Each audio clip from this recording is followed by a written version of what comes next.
একদিন এক জ্যোৎস্না ভরা রাতে শান্ত সমুদ্রের স্রোতের মধ্যে একটি মৎস্যকন্যা বাস করত। সে সমুদ্রের পাশে একটি বড় পাহাড় ছিল।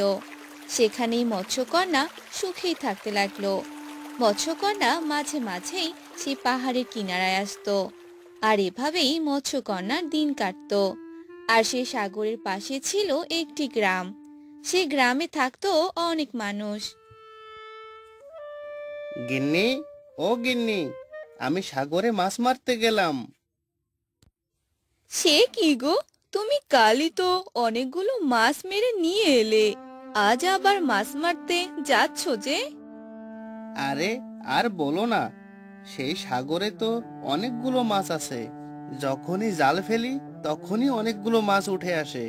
আর মাছ দেখলে তো আমার মাথা একদম ঠিক থাকে না। তাই তো আজকেও মাছ মারতে যাচ্ছি। হ্যাঁ, ঠিক আছে, যাও, তবে তাড়াতাড়ি চলে আসবে, বুঝলে? আচ্ছা, ঠিক আছে, আমি এবার যাচ্ছি তাহলে। এই বলে রমেশ জাল নিয়ে সেখান থেকে চলে গেল। আর সে সাগরে গিয়ে অনেক মাছ মারতে লাগলো। রমেশ যখনই জাল ফেলতো তখনই তার জালে অনেকগুলো করে মাছ উঠতো। বাহ বাহ, কত মাছ! এভাবে প্রতিদিন মাছ মেরে বাজারে বিক্রি করলে তো আমি আস্তে আস্তে বড়লোক হয়ে যাব। হা হা হা হা হা হা হা। যাই, আজ বরং বাড়িতে চলে যাই।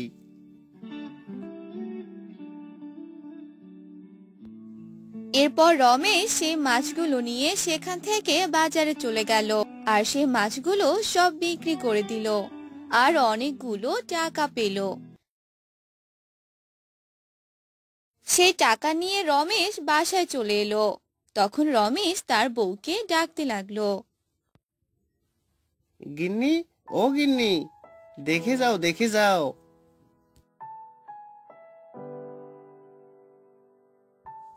আরে কি হলো গো, এভাবে ডাকছো কেন? তোমাকে আজ এত খুশি খুশি লাগছে মনে হয়, কি হয়েছে বলো তো?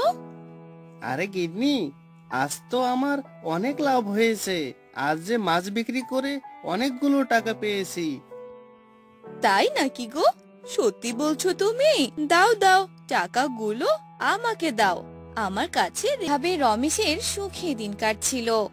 অন্যদিকে সে সাগরে থাকা মৎস্যকন্যাটি বলতে লাগলো, আমাকে এই কিনারায় সব সময় আসতে হবে, কারণ এই পাহাড়ে যে আমার গুপ্তধন আছে, আর সেগুলো সব সময় দেখাশোনা করতে হবে। সেই গুপ্তধন যে সব আমার।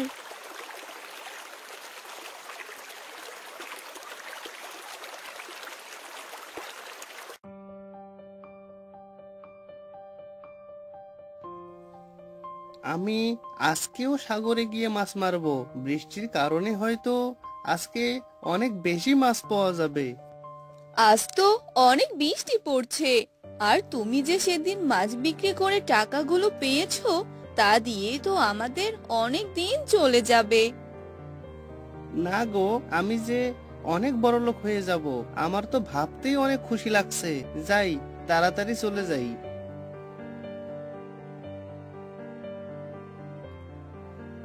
এই বলে রমেশ সেই সাগরের তীরে যেতে লাগলো।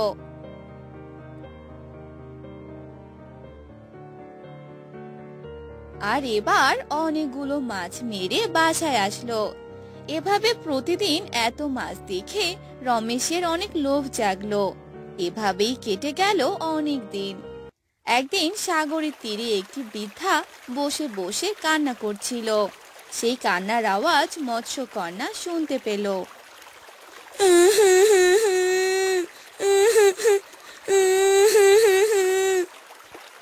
আরে, কে এভাবে কান্না করছে? মনে হচ্ছে কান্নার আওয়াজটা সাগরের তীর থেকেই আসছে। যাই, গিয়ে দেখি তো। আরে, ওই তো, ওখানে তো একটি বৃদ্ধাকে দেখতে পাচ্ছি।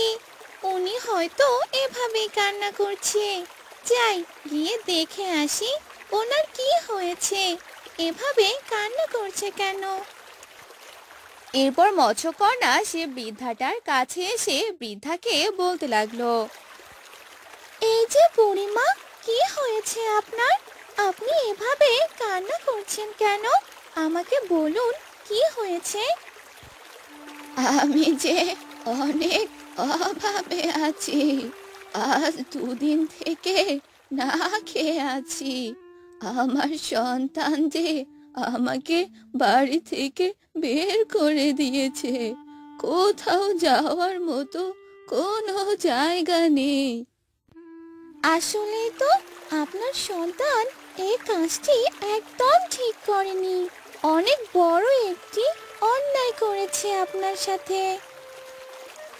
এভাবে মৎস্যকন্যা আর সে বৃদ্ধা কথা বলতে লাগলো। আর সেই সময় রমেশ সেই তীরের দিকেই আসছিল। তাদের দুজনকে এভাবে কথা বলতে দেখে রমেশ বলতে লাগলো,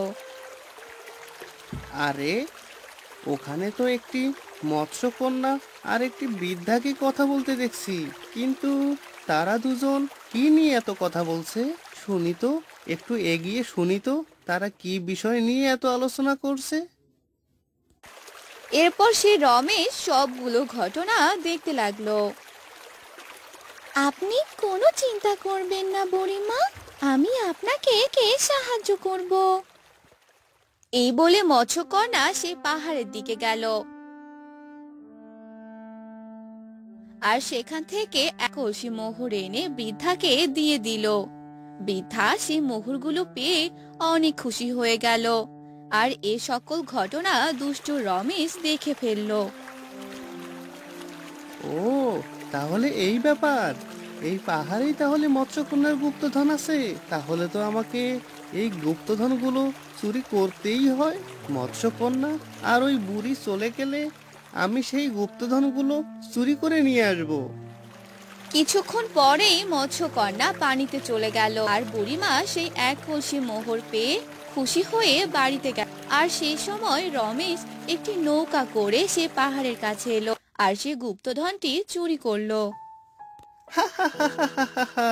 আমি এবার অনেক বড় লোক হয়ে যাব। আমার কাছে অনেক টাকা পয়সা থাকবে। যাই যাই, এবার তাড়াতাড়ি পালিয়ে যাই। এরপর রমেশ নৌকা নিয়ে বাড়ির দিকেই যেতে লাগলো। আর কিছুক্ষণ পরে মৎস্যকন্যা আবার পাহাড়ে তার গুপ্তধন দেখার জন্য এলো, কিন্তু সেখানে মৎস্যকন্যা কোনো গুপ্তধন দেখতে পেল না। আরে, কে হলো? আমার গুপ্তধন কোথায় গেল? কে চুরি করলো আমার এই গুপ্তধন? যেই আমার গুপ্তধন চুরি করুক না কেন, সে কখনোই আমার গুপ্তধন নিয়ে যেতে পারবে না। আমি তাকে অভিশাপ দিলাম। মৎস্যকন্যার অভিশাপ গিয়ে রমেশের উপর পড়লো।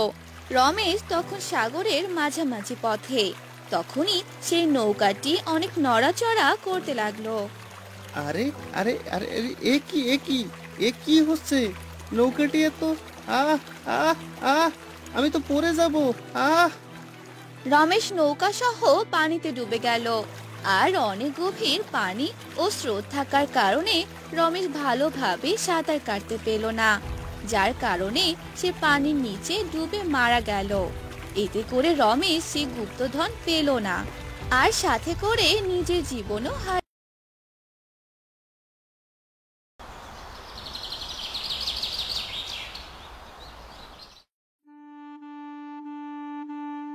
হ্যাঁ গো, কোথায় গেলে? তাড়াতাড়ি শুনে যাও।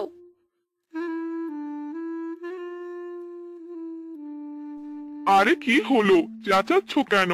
প্রতিদিন তোমারই ঘ্যান ঘ্যান আর ভালো লাগে না। কি বললে তুমি?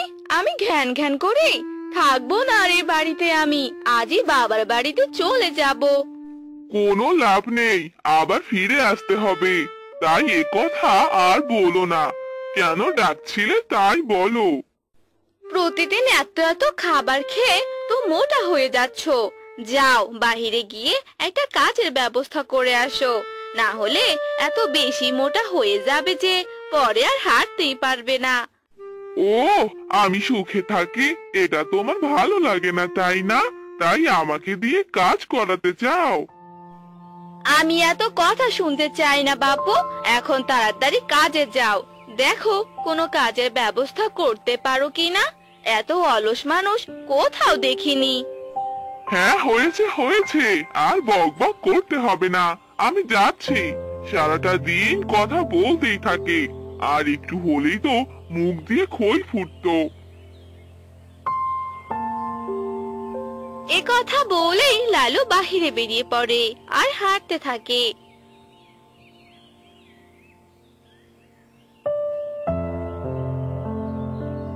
আরে, আমার তো কোনো কাজ করতে ভালোই লাগে না। আর গিন্নি সারাদিন শুধু চেঁচায়।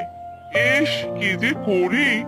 আরে, ওই তো, ওই গাছের নিচে একটা সাধু বাবাকে দেখতে পাচ্ছি। আমি বরং ওনার কাছে গিয়ে কিছু সাহায্য চাই।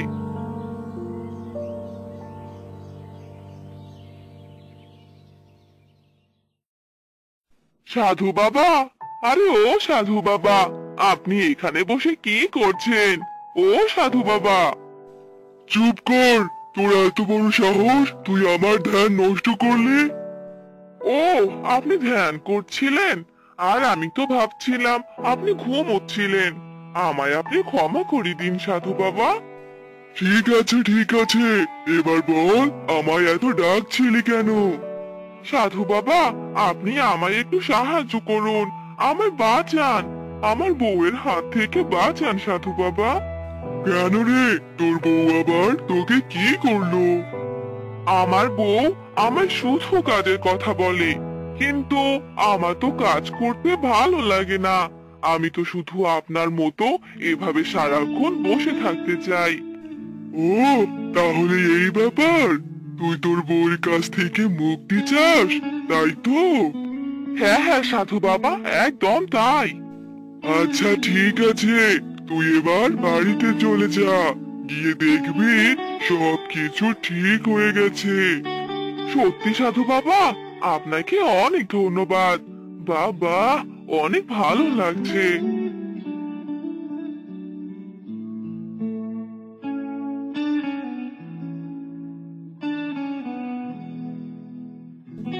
আমার ঘুম নষ্ট করেছিস, তাই না? এবার বাড়িতে গিয়ে দেখ কি হয়।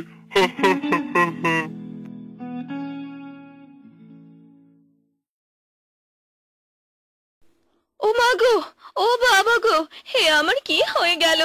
এক মাথা থেকে যে 7টি মাথা হয়ে গেল। এবার আমার কি হবে? হা হা হা। আরে, কি হলো? গিন্নি এভাবে কান্না করছে কেন? ও, মনে হয় সাধু বাবার জাদু কাজে লেগে পড়েছে। যাই, গিন্নিকে গিয়ে জিজ্ঞেস করি। গিন্নি, আরে ও গিন্নি, আরে কি হয়েছে তোমার? বেরিয়ে এসো।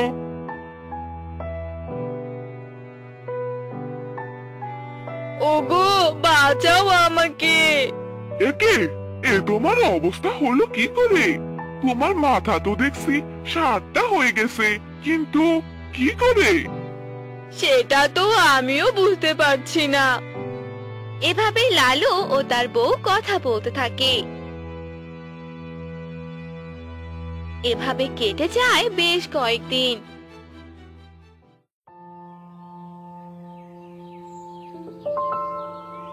হায় হায়, এ আমার কি সর্বনাশ হয়ে গেল। ভেবেছিলাম বউয়ের আর কথা শুনতে হবে না, এখন তো দেখছি সব উল্টো হয়ে গেল। হায় হায় ভগবান।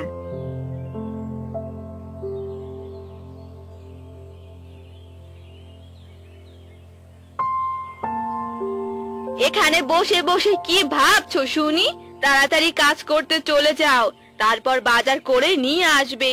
এরপর মোড়লের বাড়িতে যাবে, কারণ মোড়ল মশাই তোমায় ডেকেছেন। হয়েছে হয়েছে, এবার চুপ করো। একবার নয় দুবার নয়, এ তো 7 মাথা থেকে 7 বার কথা বলো। আমি সব কিছু শুনেছি, এবার আসি আমি।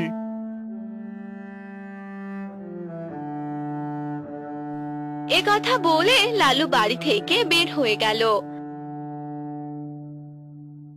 আর প্রথমেই মোড়লের বাড়িতে গেল। মোড়ল মশাই, আপনি নাকি আমায় ডেকেছেন? হ্যাঁ ডেকেছি, আমি এসব কে শুনছি? তোর বউ নাকি 7 মাথার বউ হয়ে গেছে? তোর বউয়ের নাকি 7টি মাথা? এ কথা তো পুরো গ্রামে ছড়িয়ে পড়েছে রে। হ্যাঁ মোড়ল মশাই, আপনি একদম ঠিকই শুনেছেন। আমার বউয়ের 7টি মাথাই হয়েছে। এসব কি বলছিস রে? এ যে বড় বিপদ। শুধু বিপদ নয়, মহা বিপদ। কিরে, কিছু বললি নাকি? না না মোড়ল মশাই, কিছু বলিনি। আমি এবার আসি। এ কথা বলে লালু সেখান থেকে চলে গেল। লালুর এভাবেই দিন যেতে লাগলো। লালু তার বউয়ের সব কথাই শুনতো। এভাবেই কেটে যায় 1 বছর। আর একদিন সেই সাধু বাবা লালুর বাড়িতে আসে। বাড়িতে কেউ আছে? মারে, আমায় একটু জল দে তো।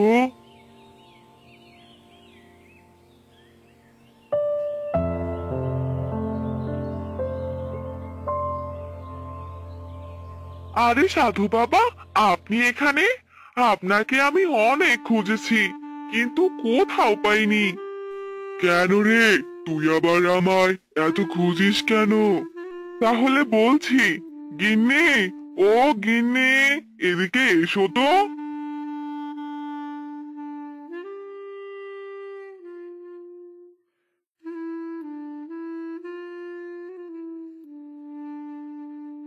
আরে কি হলো? এভাবে ডাকলে কেন? তুমি এখনো কাজে যাওনি যে? আর কখন যাবে শুনি? তোমার সাথে না চাটালে কি আর তোমার ভালো লাগে, তাই না? এখন বলো, ডাকছিলে কেন? আমার কাজ হয়ে গেছে। দেখলেন তো সাধু বাবা, এই 7টা মাথা দিয়ে এভাবেই কথা বলতে থাকে। আপনার কথা মতো বাড়িতে এসে দেখি আমার বউয়ের এই অবস্থা। আপনি আমার বউকে বাঁচিয়ে দিন সাধু বাবা। হ্যাঁ, এবার আমি সব কিছুই বুঝতে পেরেছি। তুই আমার ধ্যান ভেঙেছিলি, তাই তোর এত বড় শাস্তি দিলাম। সকালে উঠেই দেখবি তোর বউ একদম ঠিক হয়ে গেছে। এবার আমাকে জল দে। তারপর লালুর বউ সেই সাধু বাবাকে জল এনে দিল। আর জল খেয়ে সেই সাধু বাবা সেখান থেকে চলে গেল।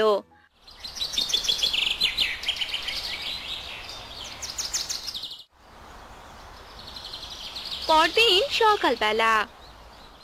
হ্যাঁ গো, তুমি কোথায় গেলে? এই দেখে যাও, আমি একদম ঠিক হয়ে গেছি।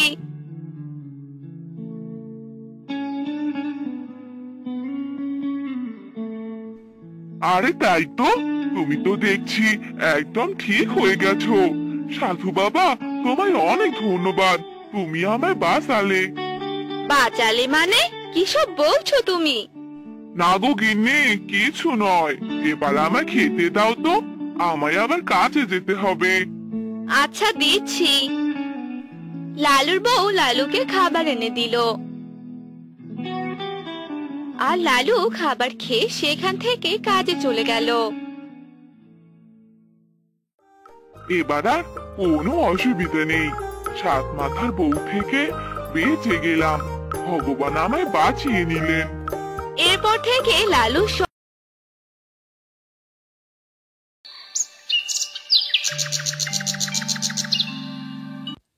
একটি গ্রামে বাস করত এক গরিব চাষা। তার নাম ছিল শ্যামল। সে অনেক কষ্টে দিন কাটাতো। জমিতে চাষাবাদ করে যা রোজগার হতো তা দিয়ে তার সংসার চলতো।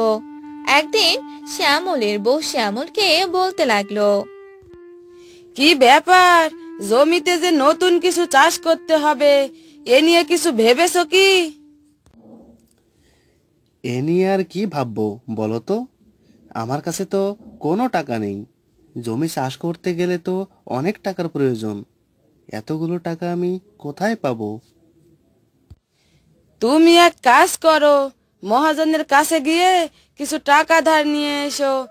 তারপর সে টাকা দিয়ে জমিটা চাষাবাদ করো। এটা না করলে যে আমাদের না খেয়ে মরতে হবে। আচ্ছা ঠিক আছে, আমি তাহলে মহাজনের বাড়িতে যাচ্ছি। দেখি কিছু টাকা পাই কিনা।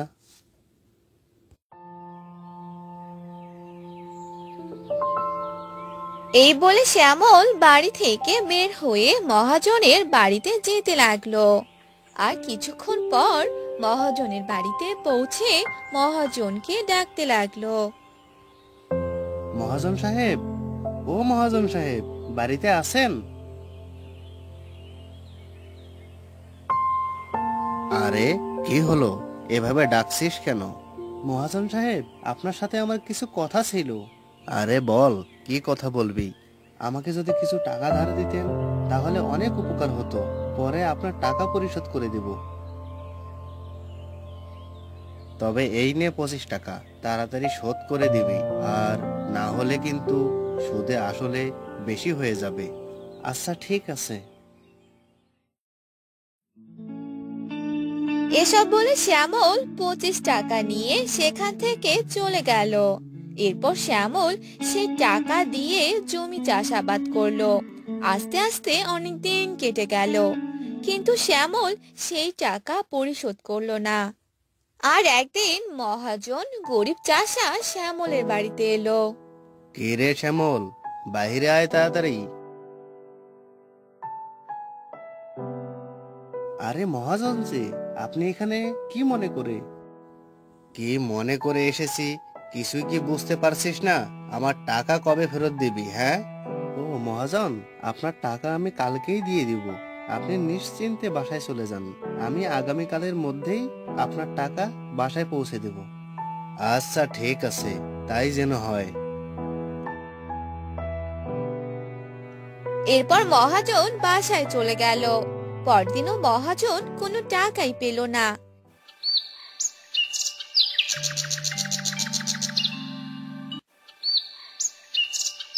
এভাবে আরো কিছুদিন চলে গেল।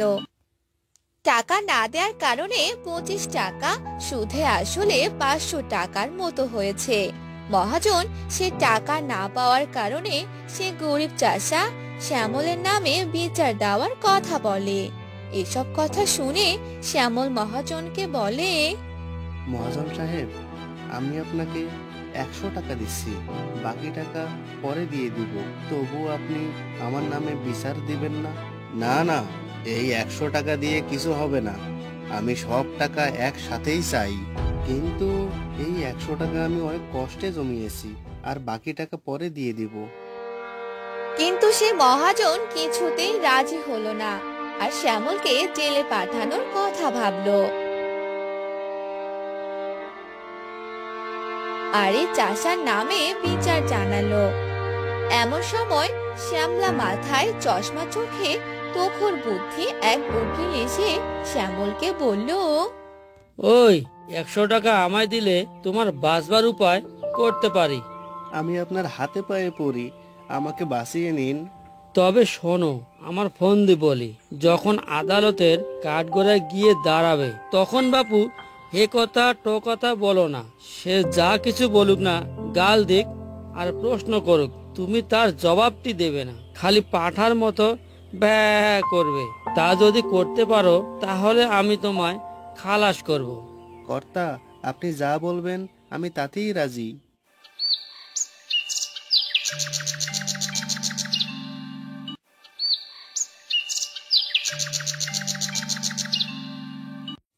এরপর আদালতে মহাজনের মস্ত উকিল চাষাকে এক ধমক দিয়ে জিজ্ঞাসা করলো, তুমি 7 বছর আগে 25 টাকা কর্জ নিয়েছিলে।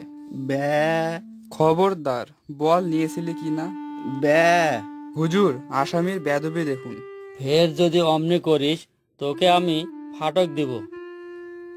ব্যা ব্যা হুজুর, ও কি আজকের পাগল? ও তো বহুকালের পাগল, জন্মে অবধি পাগল। ও কি জানে ওর কি কোনো বুদ্ধি আছে না কাণ্ড জ্ঞান আছে? ও আবার কর্জ নেবে কি? ও কি কখনো ক্ষত লিখতে পারে নাকি? আর পাগলের ক্ষত লিখলেই বা কি? দেখুন এই হতভাগা মহাজনটার কাণ্ড দেখুন তো, ইচ্ছে করে জেনে শুনে পাগলটাকে ঠকিয়ে নেয়ার মতলব করছে। আরে ওর কি মাথায় ঠিক আছে? এরা বলছে এইখানে একটা আঙ্গুলের টিপ দে। পাগল কি জানে সে অমনি টিপ দিয়েছে। এই তো ব্যাপার, মোকদ্দমা ঢিসমিস। তোর 400 টাকাই ছেড়ে দিলাম, ওই 100 টাকাই দে। ব্যা, দেখে নেব তুই আমার টাকা কেমন করে হজম করিস।